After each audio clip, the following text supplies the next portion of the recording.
શ્રી ગુરુવરની આરતી ગાઉં, અનુગ્રહ મૂર્તિની આરતી ગાઉં.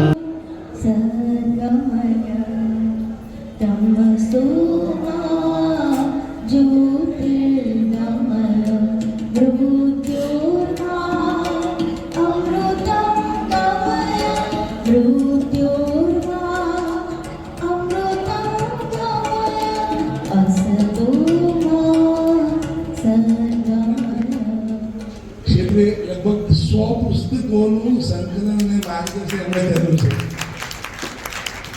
અને તેમના કેટલા વર્ષોથી ભગવદ્ ગીતા ઉપનિષદો અને એના ક્લાસ ચાલે છે અને નિયમિત સાધન વર્ગ છે આખો. અને તેઓ શ્રી ભાગવતના બહુ પ્રેમી છે અને એમને ભાગવતની કથાઓ પણ ઘણી કરી છે. તો આપણે ભાગવત ભગવાનને રાજી કરવા માટે ભાગવતના પ્રેમી સંતો આપણે ત્યાં વધારે એનાથી ઉડું છું. બરાબર છે ને? મને આપણે બહુ જાણતા નથી પણ સાંભળેલું કહું છું કે એ તો ત્રય દુર્લભમ, જગતમાં 3 વસ્તુ દુર્લભ છે. મનુષ્યત્વ એટલે આપણે માણસનો જન્મ લીધો, મુક્ષત્વ આપણે સત્સંગમાં આવ્યા અને આ બંને આવ્યા પછી મહાપુરુષ સંશ્રય એટલે સંતો આપણે ત્યાં પધાર્યા. એ અરે ભાગ્યનો મોટો ઉદય છે. એટલે વધારે હું કંઈ સમય ન લેતા માતાજીને કહીશ કે આપણને આ પ્રસંગે ઉદ્બોધન કરે અને શું આશીર્વાદ આપે, જેથી કરીને આપણે બધા અદ્ભુત થાય. ઓમ નમો નારાયણ.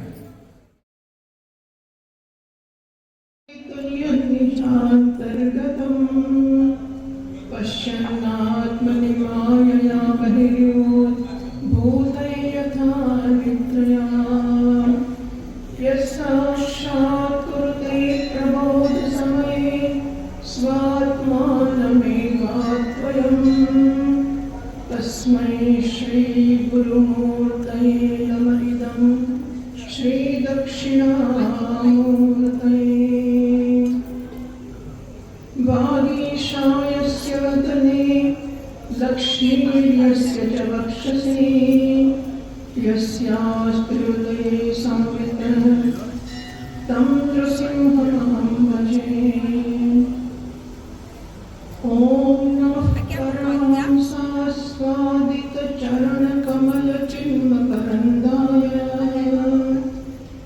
भक्तजनमानसि निवासाय श्रीरामचन्द्राय सच्चिदानन्दरूपाय विश्वोत्पत्त्यादिहेतवे तापत्रयविनाशाय श्रीकृष्णाय वयं नमः. जन्मान्तरे भवेत् पुण्यं तदा भागवतं भवेत्. પૂર્વજન્મના ઘણા બધા પુણ્યો હોય ત્યારે શ્રીમદ ભાગવતની પ્રાપ્તિ.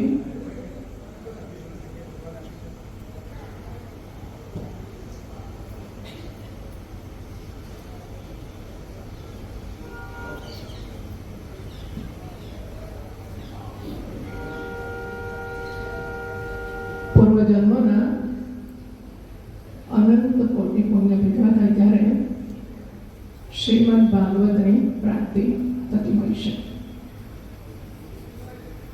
શ્રીમદ ભાગવતને પરમહંસોની સંહિતા કહેવામાં આવી છે. શ્રીમદ ભાગવત ભગવાનની કથા છે. વિશેષ રૂપથી ભગવાનના ભક્તોની કથા છે. શ્રીમદ ભાગવતના મહાત્મ્યમાં 2 ઉપાખ્યાન કહેવામાં આવે છે. એક છે ભક્તિદેવીનું. ભક્તિદેવી દ્રવિડ દેશમાં ઉત્પન્ન થઈ. ભક્તિદેવી એના 2 પુત્રો જ્ઞાન અને વૈરાગ્ય લઈને એ ગુજરાતમાં આવીને ગુરુજનજીના દાન હતા. દ્રવિડ દેશમાં ઉત્પન્ન થઈ છે. ગુજરાતમાં જીર્ણતાને પ્રાપ્ત થઈ છે. વૃંદાવનમાં ગયા પછી ભક્તિદેવી થોડી ચેતન થઈ ગઈ. એના બે પુત્રો જ્ઞાન અને વૈરાગ્ય બેહોશ હોવાની સ્થિતિમાં વૃદ્ધ જાણે કે હોય એમ સૂતા છે. માતા વૃદ્ધા હોય અને પુત્રો યુવાન હોય. માતા વૃદ્ધાવસ્થામાં બેહોશ હોય અને પુત્રો ચેતન હોય પંખાનસ્ત હોય, એ તો સમજી શકાય એવું છે. આ ચિત્ર એનાથી ઊંધું છે. પુત્રો વૃદ્ધ છે, એ સૂતા છે, બેહોશ છે. માતા યુવતી છે અને એ પુત્રોને ઉઠાડવાનો પ્રયત્ન કરે છે. નારદ મુનિ ત્યાંથી પસાર થાય છે. ભક્તિ કંઈક પ્રાર્થના કરે છે કે હે મહામુનિ, સાધવ દિનવત્સલામાં સાધુઓ દિનવત્સલ હોય છે. આપણે હું પ્રાર્થના કરું છું, મારા પુત્રોને જાગૃત કરો. નારદ મુનિ સાધુ છે, દયાળુ છે. એમણે ઘણા પ્રયત્નો કર્યા જ્ઞાન અને વૈરાગ્યને જાગૃત કરવા માટેના.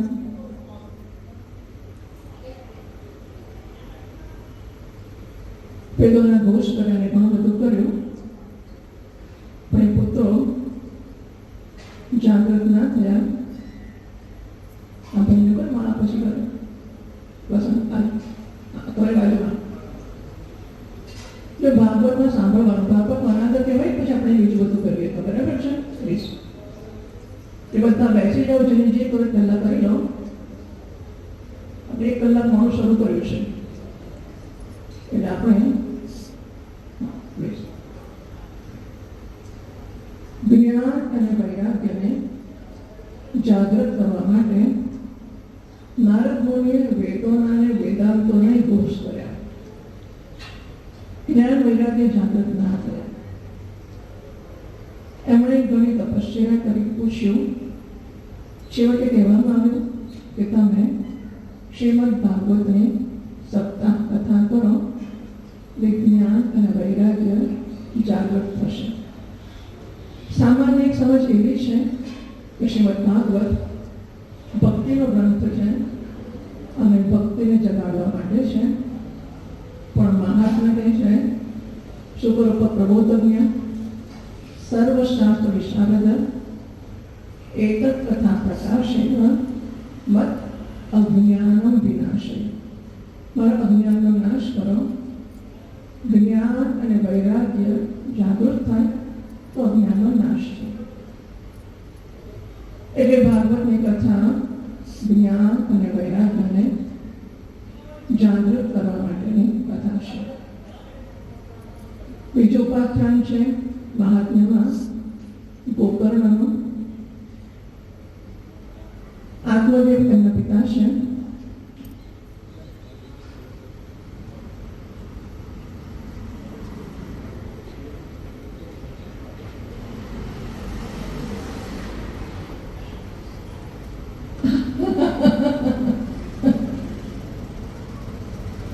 આત્મદેવની પત્ની ધુંધુલી છે. આત્મદેવને સંતાન નથી. સંતાનની પ્રાપ્તિ માટે છેવટે એ જંગલમાં જાય છે. આત્મહત્યા કરવાની તૈયારીમાં છે. એક મહાત્મા મળી જાય છે. મહાત્માને પ્રણામ કરે છે, આશીર્વાદ માંગે છે અને સંતાનની પ્રાપ્તિ થાય એવી પ્રાર્થના કરે છે.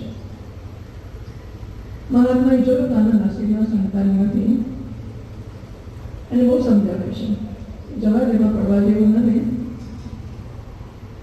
વૈરાગ્ય જેવો કંઈ ઉત્તમ માર્ગ નથી, શોખ પડવું. અને આત્મદેવ માણસ છે. માણસના જ માને. મનુષ્ય તો વિશેષાત, કારણ કે મનુષ્ય છે. આત્મદેવ કહે છે કે આપો છો કે નહીં આપો તો આપઘાત કરીને મળી જશે, તમને પાપ લાગશે, શું કરવું છે? મહારાજ કે ના, અમારે પાપ નથી લગાડવું નથી. જ્યાં જોઈતું હોય તો એક ફળ આપે છે ને, જઈને તારી પત્નીને ખવડાવજે, તને સંતાનની પ્રાપ્તિ થશે. આત્મદેવ ઘેર આવે છે, ધૂમધૂમી આપે છે. ધૂમધૂમી વિચક્ષણ સ્ત્રી છે અને પ્રાય સાહસિક સ્ત્રીઓનો ભાગવતકાર કહે છે ત્યાં તે ખરેખર સાહસિક હોય છે. આ ધુંધલી એનો ઉત્તમ નમૂનો છે. એણે નામ વર્ણન કર્યું છે કે જો ફળ ખાઈશ અને જો મને ગર્ભ રહેશે, જો હું ગર્ભવતી થઈશ તો 9 મહિના સુધી મને કેટલા કષ્ટમાંથી પસાર થવું પડશે. નહીં, આ ડૉક્ટર આપણે વધારે જાણે છે કે ગર્ભવતી સ્ત્રી 9 મહિના સુધી કેટલી બધી મુશ્કેલી વિચારી રહે છે કે ગામમાં આગ લાગે, બધા દોડી જશે, માથે દોડાઈને મોટું પેટ લઈને, હે ભગવાન, મારે આ ફળ ખાવું નથી, મારે સંતાન જોઈતું નથી. પણ મહાત્માએ આપ્યું છે અને પતિદેવે કહ્યું છે કે કંઈક તો કરીએ. શું કરીએ? બહુ ચિંતામાં હતી. એની બહેન આવીને સલાહ આપે છે, એક કામ કર, મારા પેટમાં પણ બાળક છે, મારું બાળક જન્મશે હું તને આપી દઈશ, આ તારું ફળ છે, ગાયને ખવડાવી દે, જોઈએ શું થાય છે. અને ગાયને ફળ ખવડાવી દીધું અને એ કહે છે કે હું આવીને તને મારું બાળક આપી દઈશ, કોઈને ખબર નહીં પડે, બદલામાં તમે પૈસા આપજો સ્વાભાવિક રીતે, અને હું આવી તારા બાળકની ખબર લેવા આવીને એને દૂધ પીવડાવતી જઈશ. સોદો નક્કી થઈ ગયો. ફળ ગાયને ખવડાવ્યું અને યોગ્ય સમયે બહેનને ઘેર દીકરો આવ્યો. એ દીકરો આપી ગઈ અહીં આવીને ધુંધલીને, અને ગામમાં આગળ લાવવાનું થઈ ગયું. આત્મદેવને ઘેર દીકરો થયો અને ત્યાં તો થોડા દિવસમાં ગાયને દીકરો જન્મ્યો.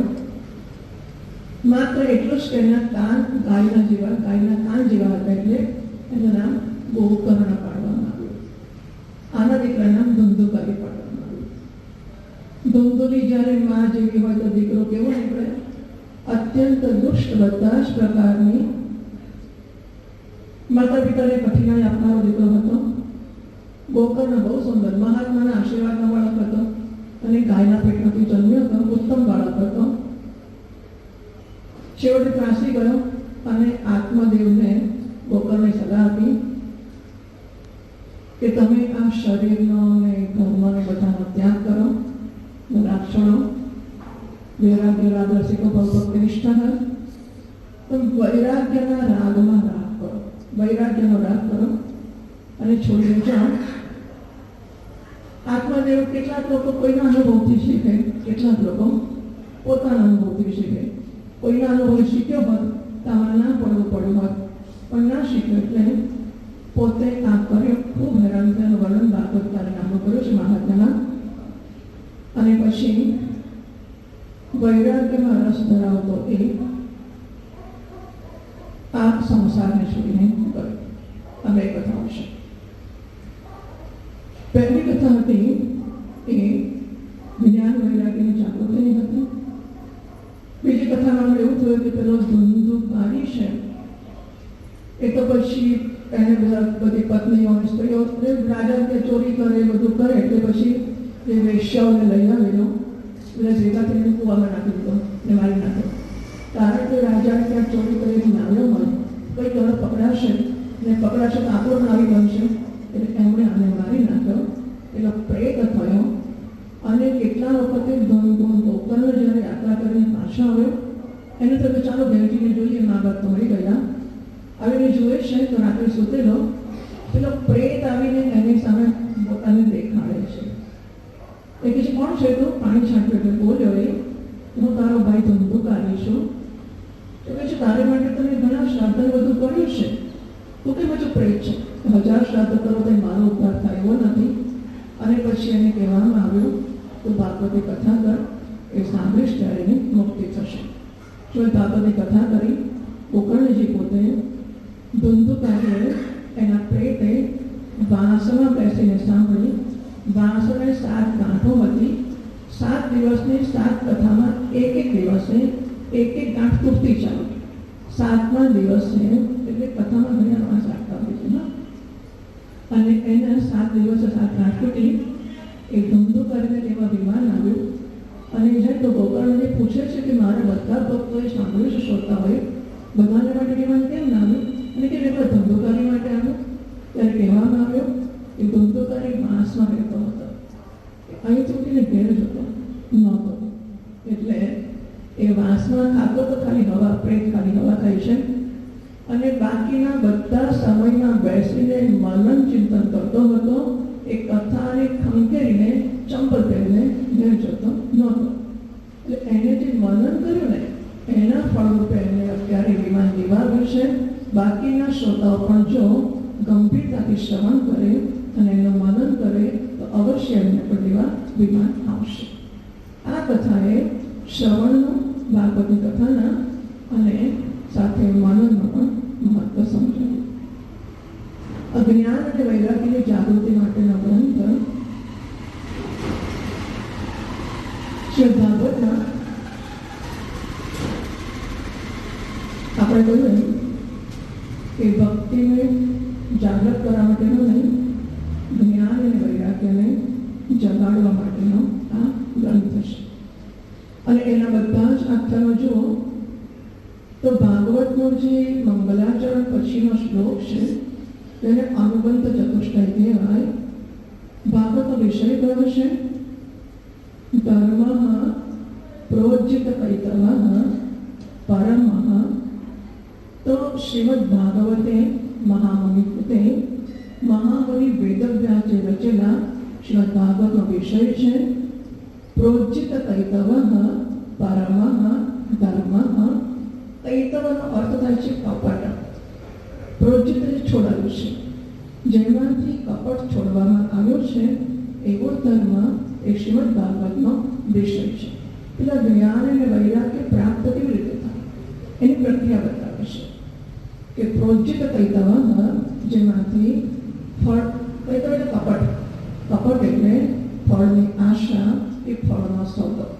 ભક્તિ તો કરે છે, ગુજરાતમાં ભક્તિ જીર્ણ થઈ છે એવું કહ્યું તો આમ તો દેખાય છે કે ગુજરાતમાં બહુ ભક્તિ છે, ખરી વાત છે. પરંતુ જ્યારે કોઈ દુકાનમાં જાઉં અને દુકાનમાંથી હું ઘીનો ડબ્બાનું, બરાબર, પછી એને પૈસા આપવા પડે મારે ઘીના ડબ્બાના. માનો કે મને તો કે 5,000 રૂપિયા થશે. પછી હું કહું કે ડબ્બો મારે ઘેર મૂકી જાઉં, મારથી હોશિયારશે નહીં, તો ડબ્બા ઉપરાંત ઘેર મૂકવાના બીજા 500 રૂપિયા. 5,000 રૂપિયા ઘીના ડબ્બાના અને 500 રૂપિયા ઘેર મૂકવાના. હું 5,500 રૂપિયા આપું, ઘીનો ડબ્બો મારે ઘેર આવે, તમને એ દુકાનવાળાને ભક્તિ કરી કહેવાય કે ના કહેવાય? દુકાનવાળાને મેં 5,500 રૂપિયા આપ્યા, બદલામાં એણે ઘીનો ડબ્બો મારી ઘેર પહોંચાડ્યો. દુકાનવાળાને વિનંતી કરી અને એને કહ્યું કે તમે મોકલી આપો, બહુ સારા, તમે તો સરસ દુકાનદાર છો, સરસ વેપારી છો. મેં દુકાનદારની ભક્તિ કરી કહેવાય કે ના કહેવાય? ના કહેવાય. કેમ ના કહેવાય? આને શું કહેવાય ખબર છે? આને શું કહેવાય? શું કહેવાય? સોદો. સોદો કહેવાય ને. હું તને પૈસા આપીશ, તું મને ઘી આપશે, બરાબર? ભગવાનને હું કહું જો ભગવાન મારા છોકરાની પાસ આગળ પહેલા પૈસા આપો પછી ઘી આપે. હા, પહેલામાં ખબર છે, પહેલા છોકરાને પાસ કર, પછી તને એક નાનો ચડાવીશ, તો એને ભક્તિ કહેવાય કે ના કહેવાય? પહેલા પાસ કર, નહીં તો ના પાસ કરીશ તો નહીં ચડાવ, પણ પહેલા છોકરાને પાસ કર પછી તને એક નાનો ચડાવ. જો એનો થર્ડ ક્લાસમાં, એટલે કે થર્ડ ક્લાસ હોય છે કે ખબર નથી મને, પણ બહુ ઓછા માર્ક આવશે ને પાસ થશે થવા કરતાં એક નાળિયેર. સેકન્ડ ક્લાસ આવશે તો 2 નાળિયેર. ફર્સ્ટ ક્લાસ આવશે તો 3 નાળિયેર. અને જો 70-80% આવી ગયા એને હવા, તો ભગવાન તને 5 નાળિયેર ચડાવી દઈશ. આ મેં ભગવાનની ભક્તિ કરી કહેવાય કે ના કહેવાય? બરાબર ને? વાહ, હું નથી કહેતી. હા, તમે કહો છો આને સોદો કહેવાય. ભગવાનને હું કશુંક પણ આપું અને બદલામાં કશુંક માંગું અથવા આશા રાખું, એને શું કહેવાય? ભગવાન જો કે બહુ ઉદાર છે. હા, એટલું કહેવું જોઈએ. ભગવાન કહે છે કંઈ એના માટે મારી પાસે આવ્યો, ભૂત પ્રેત પાસે ના ગયો, એક ખોટા જગ્યાએ ના ગયો, મારી પાસે આવ્યો, એને અમારો આર્તભક્ત કહીશ. ગીતામાં એવું કહેશે. પણ ભાગવત અને કપટ કહેશે પ્રોજિત કૈતવ ધર્મ આ છે, જેમાંથી ફળની આશા કે ફળનો સોદો નથી અને ભગવાન માટેનો પ્રેમ છે કે ભક્તિ છે, એને અહીં પ્રોજિત કૈતવ પરમ ધર્મ કહેવામાં આવે છે. આખા ભાગવતનો આ વિષય છે. સામાન્ય રીતે માણસ હોય એટલે ઈચ્છા રાખે છે. એનો જન્મ જેના માટે થયો છે એ ગયા જન્મે તો ઘણું મળ્યું, પણ મળ્યું એના પ્રમાણમાં ન મળેલાની યાદી બહુ મોટી છે. મેળવવાનું છે એની યાદી એટલી બધી મોટી છે. એ યાદીને ધ્યાનમાં લઈને નારાયણ બીજો જન્મ એ યાદી પૂરી કરાય એવી સગવડ સાથે આપે છે. જેમ કે ગયા જન્મની ઈચ્છા તો કરી હોય, માણસ હતો, માનો કે ગયા જન્મ માણસ હતો, પછી ઈચ્છાથી ઉડવાનું મળે સારું નહીં. ઉડવાની ઈચ્છા હોય માણસને ઉડાડે પોતાની પાંખોથી. વિમાનની પાંખે ઉડાય તો પોતાની પાંખે ઉડાય માણસથી, પાછળ વાળાથી ઉડાય પાંખોથી. હા, એમ જરા સમજ પડે કે સંભળાય છે બધાને. પોતાની પાંખોથી ઉડાય માણસથી ના ઉડાય. એને ઉડવું શું કરવું પડે ખબર છે? આ શરીર છોડવું પડે, બીજું શરીર કાગડામાં લેવું પડે, એને પાંખો હોય પછી ઉડાય નહીં.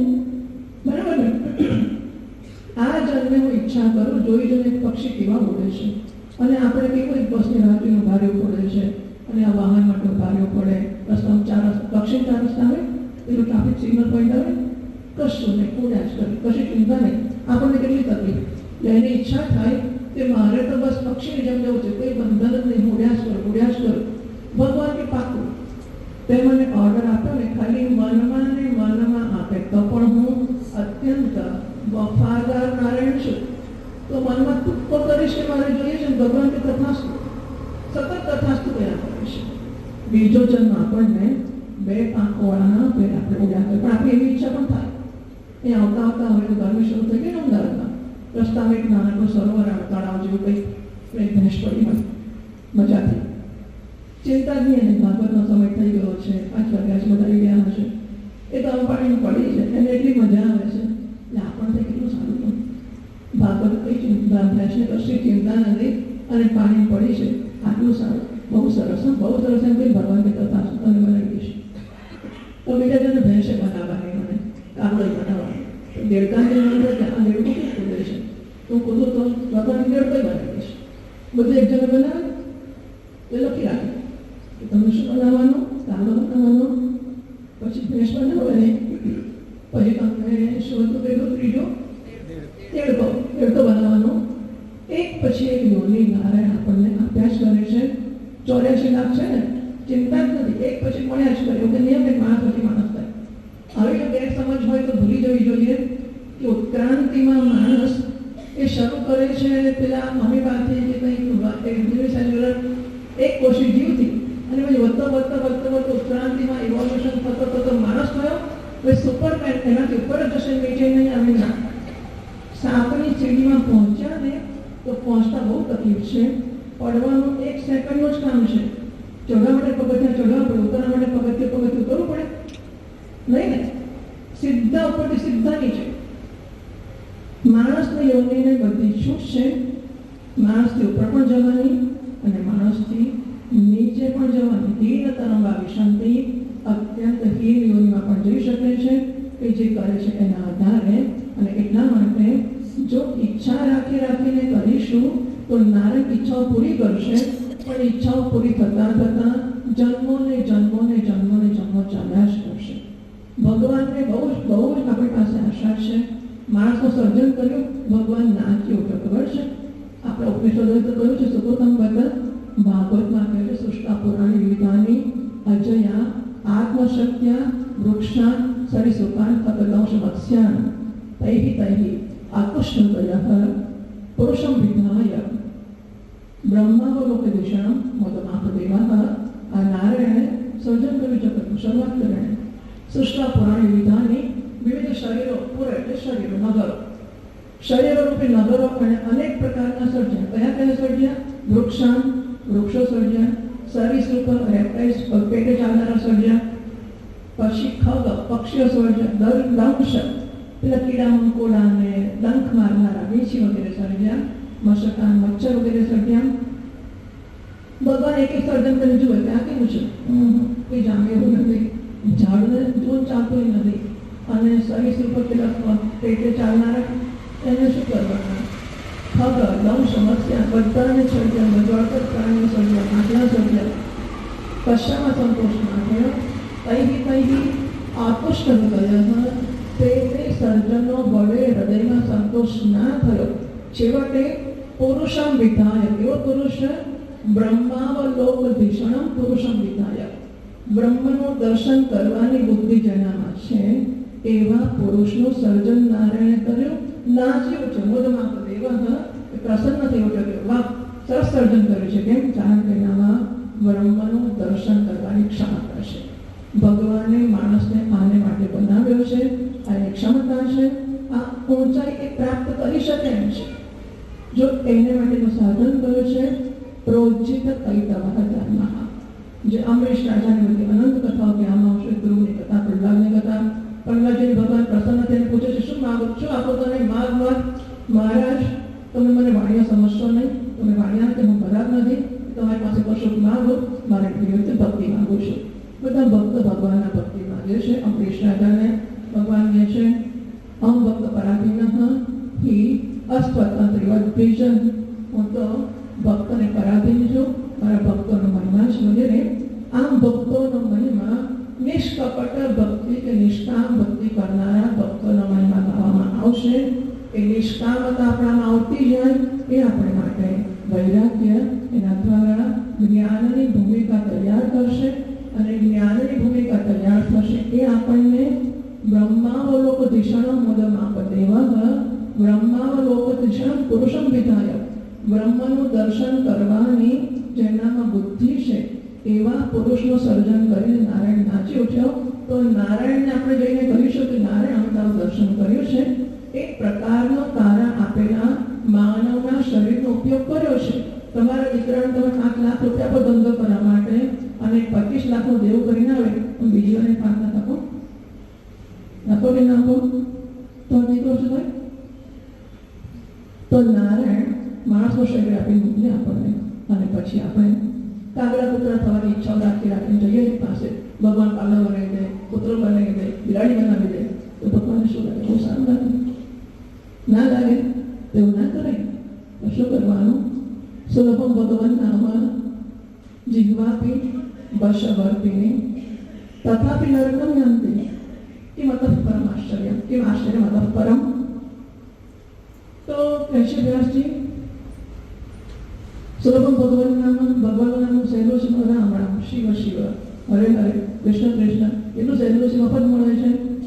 જીહ્વાપી વશવર્તિની, જીભ થોડી વાર લગાડે છે એટલી વસવા નથી કે રામ કહે બોલે, રામ કહે રામલાલ યાદ કરે કે રામ કહે કે યાદ, પણ છતાંય થોડો પ્રયત્ન કરીએ તો ગોવિંદ દામોદર માધવ એથી બોલે જીભ. અને આટલી સગવડ છે તોય માણસો નરકમાં જાય છે. કેમ? આનાથી મોટું આશ્ચર્ય શું ભાઈ? ભગવાનનું નામ આટલું સહેલું છે અને જીભ એક કારણ છે, કરતા હું છું. કારણ એટલે ઇન્સ્ટ્રુમેન્ટ છે, હું એનો વાપરનારો છું. જીભ મારું કારણ છે. તો એને કહું કે તો બોલ રામ રામ, થોડો વિરોધ કરશે પછી તો બોલશે ને. એ બોલવાની સગવડ છે તોય માણસો નરકમાં જાય છે. બીજું શું આશ્ચર્ય હોઈ શકે? હવે ગુણેશાનંદજી મહારાજની ભાગવત કથા છે. આપણે એમણે કહ્યું છે કે આશીર્વાદ આપણને શુભેચ્છા આપો એટલે આપણે આપી લઈએ છીએ કે એ આપણને આ 7 દિવસની કથામાં આજે મેં ઘણો વિસ્તાર કરવાના છે અને કહેવાના છે કે આપણે આમાંથી આ શીખીને જઈએ. કારણ પવિત્ર થાય સારી વસ્તુ છે, સમય સારો જાય સારી વસ્તુ છે, પણ પેલા ધંધો કરીને વિમાન આવ્યું તો લેવા આપણે વિમાન જોઈએ છે, જોઈએ છે? જોયું તો શું કરવાનું ખબર છે? ખંખેરીને ચંપલ કરીને ચાલવાની પાડવાનું, બરાબર છે? સાંભળ્યું એનું મનન કરવાનું, બરોબર ઘરે લઈ જવાનું, યાદ રાખવાનું, એનો ઉપયોગ કરવાનો. એ કરીશું તો ચોક્કસ કલ્યાણ થશે. સાંભળવાથી સમયનો સદુપયોગ થશે, પુણ્ય પણ થશે. એ પુણ્ય આપણને બીજી વાર ભાગવતનું શ્રવણ કરવાની તક આપી શકશે. પણ એનાથી આપણું વિમાન નહીં આવી જાય. વિમાન ક્યારે આવશે? મનન કરીશું ત્યારે, ચિંતન કરીશું ત્યારે, નિષ્કપટ ભક્તિનું સેવન કરીશું ત્યારે. અને એટલા માટે મને અંદરથી આપ્યો છે ખબર છે મારી સમજવા બધા આની સમજવા નથી ના દેતી ને. એક માણસ હતો ત્યાં બધા ત્યાં જોવા તો મન ના ગમે એટલે પછી આપણે એવું નહીં કે પછી ઉઠવાનું નહીં. ફરી વાત એવી છે એટલે હું 7 દિવસ માટે બધું કહી દઉં છું. કે 7 દિવસના સ્વામીજી કદાચ મારા કરતાં કોમળમાં ના બોલે તો હું કહી રાખું છું કે હા હવે એટલે કથાનું આપણે સન્માન વ્યાસપીઠો અનાદર છે. વ્યાસપીઠ પર મહાત્માને બેસાડ્યા, વ્યાસપીઠ પર એ વ્યાસપીઠ છે અને વ્યાસપીઠનો અનાદર નાશ કરીએ આપણે, સમયથી વહેલાવીને બેસી જ જઈએ અને કથા ચાલે એની પહેલાં જે કરવું કરી લો. આઈસ્ક્રીમ ખાવા વહેલો ખાઈ લો તો મને કે 5 કલાક કથાનો ટાઈમ છે, 3:30 તમે આઈસ્ક્રીમ સર્વ કરો છો આપણે લઈ છું પછી થોડા હા એટલે આ તો અનાદર જ કહેવાય. તો સ્વામીજી બહુ કોમળ છે એટલે હું નથી ચલાવી શકતી. અને ત્યારે કે તમારો સમય તમે જ્યારે ઇન્વેસ્ટિંગ યોર ટાઈમ, તમારો સમય મને કીધું 2 વાગ્યાથી પહેલાં તૈયારી કરે તો આઈસ્ક્રીમ ખાવાની તૈયારી કરે ના, એટલે આવું કંઈ જરૂર નથી. એ ખોટી વસ્તુ છે. પણ અગે મને કંઈ કહેવાનું નથી, પણ હું તમારું ધ્યાન તો દોરી જ દઉં છું. સંન્યાસી તરીકે તમે સર્વ ના એટલે આપણે ભાગવત શ્રવણ કરવા આવ્યા છીએ તો પછી આની શી જરૂર છે? કોઈ સોશિયલાઇઝેશન ભાગવતનું શા માટે કરવું જોઈએ? હા એટલે ભાગવતનો બહુ જ આદર કર્યો પૂછું છું. શ્રીમદ ભાગવત બહુ મોટી વસ્તુ છે. જન્માંતરે ભગવત પુણ્યમ તથા ભાગવતમ લભેત. તમારે બહુ બધા પુણ્યો હશે માટે આ વસ્તુ ઊભી થઈ છે. અને અત્યારના સમયમાં જે ભાગવત ચાલે છે એ તમે જાણો છો કે કેવા ચાલે છે એનું વર્ણન નથી કરતી. અહીં માત્ર ને માત્ર શ્રીમદ ભાગવતનો આદર કરવાનો છે અને પછી આપણે એમાં આદર ન કરીએ કે એને ધ્યાન ન આપીએ તો એ વ્યાસપીઠનો, વ્યાસજીનો બધાનો અનાદર છે. અને હું નથી ધારતી કે આપણે માટે શોકાસ્પદ છે. આનંદની વાત એ છે કે આટલી બધી બહેનો અને આટલા ભાઈઓ આવ્યા છે. આ બધી બહેનો સાડી પહેરી છે, બધી વસ્તુ આ રિસ્પેક્ટ છે. મોટાભાગની બહેનો સાડી પહેરી આવી છે. હા આ વસ્તુ પણ કોઈ જગ્યાએ નથી હોતી. હું બહુ જ ટ્રેડિશનલ એટલે બહુ જ પારંપરિક સંસ્કારવાળી છું અને એનો આદર કરું છું. અત્યારના જમાનામાં અત્યંત આવશ્યક છે વસ્તુઓ અને એટલા માટે તમે આવ્યા છે બહુ મહત્વની વાત છે. આવ્યા પછી આવો એ શરૂઆત છે, પણ આપણે લાભ લઈશું, આપણે ધ્યાન આપીશું. ડિબેટો નહીં, બધું કથામાં ડિબેટ બનાવીને સ્વેટર પોતાને બધું કરશો જ ના કરશો. જે કરવું હોય તે ઘેર કરીને આવજો. અહીં આવ્યા પછી ભાગવતના શ્રવણ સિવાય કશું જ ના કરશો અને મહાત્મા કથા કરવાના છે, ભાગવતને ન્યાય આપવાના છે. એ કંઈ એની ભજન કીર્તન ને ગરબાની વસ્તુઓ નથી.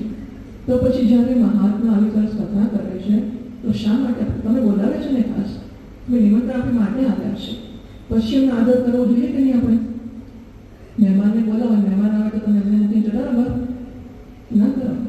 મહેમાન આવી ગયા તમે ટીવી જોયા કરો, કરે કોઈ શોધે નહીં. એવું ના કરશો અને બહુ આદરથી સાંભળજો. બધાને લાભ મળવું ઈચ્છું છું. સ્વામીની કથા સરસ થાય અને સુંદર રીતે સમાપન થાય એ ખૂબ શુભેચ્છા આપીએ છીએ.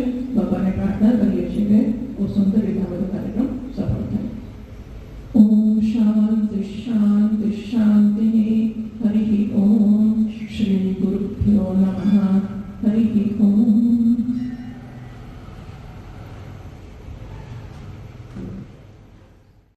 करुं कोटि कोटि प्रणाम सद्गुरु चरणों मां. करुं कोटि कोटि प्रणाम सद्गुरु चरणों मां. मारे 68 तीरथ धाम सद्गुरु चरणों मां. मारे 68 तीरथ धाम सद्गुरु चरणों मां. करुं कोटि कोटि प्रणाम सद्गुरु चरणों मां. करुं कोटि